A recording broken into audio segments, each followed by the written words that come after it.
Olá, bem-vindo à nossa aula de hoje.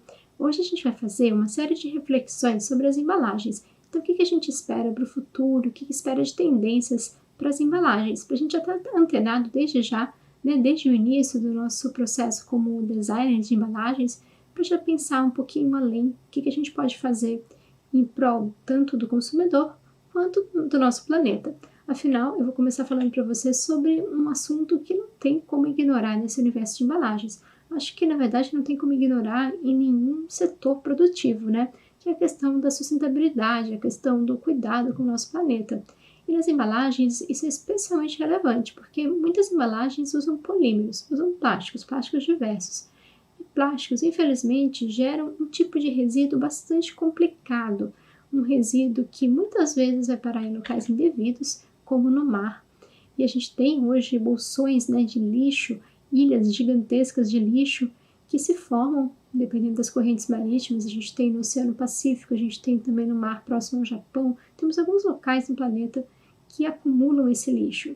Mas não é assim uma ilha que você chega lá e o negócio está sólido, né, que você consegue subir nessa ilha ou simplesmente ir pegando as garrafinhas. Não, não é isso. É uma coisa que é uma região grande, assim, com muito lixo espalhado e não é a garrafinha intacta, né? São pequenos resíduos de plástico. Essa garrafinha, esse pote, o que for, vai de alguma maneira se degradando, mas ele não vai sumir. Ele se mantém ali na natureza, né? Só que o que acontece é que ao invés de ser uma coisa grande, que é mais fácil de você pegar, acaba virando um monte de pedacinhos de polímero que vai ficar ali meio que quase que para sempre, né? E acaba entrando também numa cadeia alimentar que não deveria entrar. Não é alimento para peixe, para tartaruga, para aves aquáticas, aves marinhas. E, enfim, é um problema bem sério. E também é muito difícil você pensar em fazer a limpeza desse oceano, né? Porque são áreas muito extensas, é um resíduo muito pequeno e é uma região que acaba tendo uma fauna bastante significativa. E aí, na hora que você coloca ali, né, tipo um aspirador para você conseguir fazer a limpeza desse oceano, você não vai aspirar só resíduo, você vai aspirar também o peixinho, você vai aspirar uma série de seres, né, de seres vivos que não são o objetivo daquela aspiração. Então, acaba que o dano de tentar limpar esse oceano pode ser até maior do que o de deixar como está hoje, que é muito triste, né? Parece que é um problema assim que não tem solução.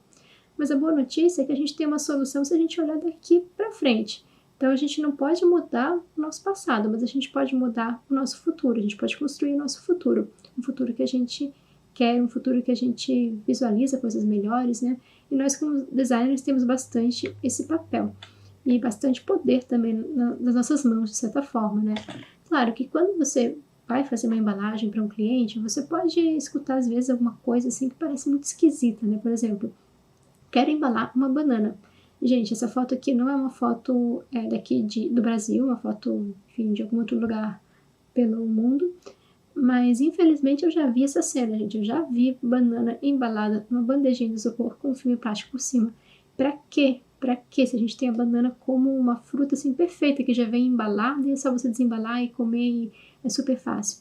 Então, a gente pode começar a repensar. Se você for contratado para fazer uma embalagem para uma banana, por que você vai fazer para uma banana algo assim, que vai gerar uma quantidade de lixo exorbitante e ainda por cima vai fazer com que seja muito rápido ali o ciclo de vida desse produto, embalagem no caso, né?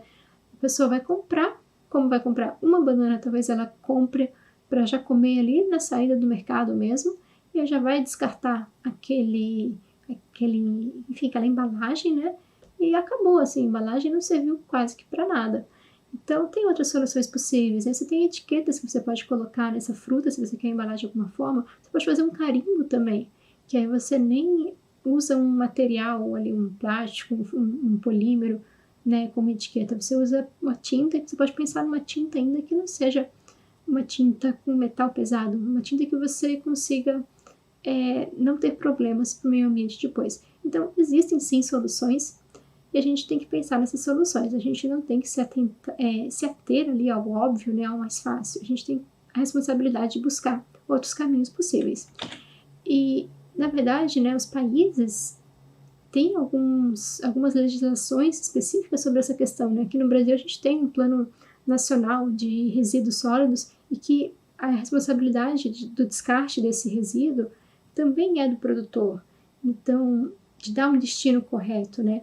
E essa mesma legislação que a gente tem aqui também tem em outros países pelo mundo. Então, existe, sim, uma responsabilidade maior também de quem fez aquela embalagem, de quem comercializou aquele produto, enfim, de todos os envolvidos no processo produtivo e de consumo, ali, de venda, consumo da embalagem. Bom, e quando a gente pensa, então, em possibilidades, né? A gente pode tentar reduzir, como eu falei ali no caso da embalagem da banana. Então, você já tem hoje alguns produtos alguns fabricantes que buscam também essa redução da matéria-prima. Por exemplo, a Natura, ela tem vários exemplos legais, assim, de produtos que você pode comprar, ou, no caso aqui, um pote, né? Acho que é um pote de desodorante hidratante. Um pote de hidratante, e aquele pote, ele vai ter mais material envolvido, então é um plástico um pouco mais nobre, de certa forma, é um material, né, vai ter mais volume ali de material, vai ser mais caro também o processo produtivo, e você não precisa ter esse pote sempre. Você pode muito bem ter o seu pote e aí depois adquirir apenas o refil para esse pote. Então, a empresa vende refis e aí você abastece em casa o seu produto, né? E assim como essa empresa, outras também usam estratégias bastante semelhantes, o que é uma boa, assim, no sentido de que vai reduzir o uso de materiais, de novos materiais, no caso. Você pode pensar também na reutilização de embalagens. Um exemplo bem clássico é o copo de requeijão. Aposto que em algum momento, em algum lugar, você já tomou água, já tomou alguma coisa num copo de requeijão. Eu tomei bastante já. Quando eu era criança, a gente tinha em casa, né, alguns copos bem legais, assim, de obras de arte e tal. Foi algo promocional que teve na época. E eu lembro que eu adorava aquele copo, assim, sempre eu ia lá e escolhia aquele copo que eu gostava dele. E é um copo que durou muitos anos. Eventualmente ele acabou quebrando, mas foi por algum descuido, não lembro se meu ou o que aconteceu. Mas o fato é que o produto durou por muito tempo, durou por muitos anos. Então a gente conseguiu ter uma extensão no ciclo de vida do produto, que foi algo bastante interessante. E eu vejo que hoje já continua sendo usada essa estratégia, inclusive para o copo de requeijão. Eu encontrei aqui esses copos colecionáveis, essa coleção aqui eu nunca vi pessoalmente, mas achei bem interessante que ainda existe, sim, essa estratégia, e não é algo ali que ficou só na minha infância lá atrás. Outra possibilidade é você pensar na reciclagem. Então, você pode, por exemplo, reciclar, seja o polímero, reciclar o papel, reciclar materiais diversos, vidro, metal, e você pode também usar esse material reciclado, né, no seu produto, na sua embalagem. Claro que existem algumas questões a mais, por exemplo, embalagem de produtos alimentícios, você não pode usar qualquer tipo de material, tem que ser um material seguro, mas dependendo de como for, você pode sim usar. Que nem essa embalagem, essas 4 embalagens de cereal, né, de granola, que elas usam material reciclado. E perceba que a gente tem diferentes variações desse material, né? A gente está acostumado a ver, às vezes, esse de baixo, que eu mostro aqui. Esse de baixo é um papel reciclado que ele é mais caseiro, de certa forma. A gente consegue ver mais a rugosidade, a gente consegue ver detalhes aqui enfim, que faz parte aqui do material mesmo, né? Pedacinhos e sei lá. E a gente tem um processo também mais industrial, que aí acaba tendo outro tipo de acabamento para o material. E aí permite você utilizar também nessas embalagens diversas, inclusive fazer acabamentos, impressão. E quando a gente fala de impressão, você pode pensar também em utilizar tintas que sejam atóxicas, ou seja, tintas que não contenham metal pesado na sua composição. A gente tem tinta hoje à base de soja, por exemplo. Então pode ser uma alternativa para reduzir de alguma forma o nível de poluentes, né, o impacto ambiental final dessa embalagem no meio ambiente. Bom, então a gente falou, né, no fundo de 3 R's que são bastante famosos nesse universo da sustentabilidade, que é a questão da gente reutilizar, da gente reduzir e da gente reciclar. Então, eu mostrei alguns exemplos aqui para você. Agora, saindo um pouco desse universo da sustentabilidade, falando sobre outros tópicos, pensando ali no ponto de venda mesmo, né? Quando você vê uma embalagem, o que você vê hoje? Geralmente essa embalagem ela vai te mostrar o que é o produto, vai te mostrar a composição, às vezes uma foto, uma forma de uso, peso, enfim, tem uma série de informações que são obrigatórias, estão na legislação, tem que constar ali. Mas será que você precisa usar a embalagem somente dessa forma? Ou você pode pensar que a embalagem também é algo que vai anunciar, que vai ser um expositor da sua marca? Porque hoje você já tem um gasto, né, para você colocar o seu produto no mercado. Um gasto em relação à embalagem, no caso. Você já paga por uma quantidade X aqui de material, por uma certa impressão. E por que você não pode usar esse espaço aqui para mostrar outros produtos da sua marca? Para você anunciar também a sua marca. É uma publicidade praticamente gratuita, uma vez que você já está pagando por aquilo, né? E ela vai estar ali no produto. Suponha-se que quem está comprando o seu produto já tem uma certa preferência pela marca, ou de algum modo quis chegar naquela marca, então é um público bastante adequado para você fazer essa propaganda dos novos produtos ou dos outros produtos que você tem. Então você pode pensar nisso, a embalagem também como um local para anunciar, para falar sobre o seu produto, seus produtos, para falar sobre a sua marca. E, eventualmente até falar sobre algumas outras ações, né?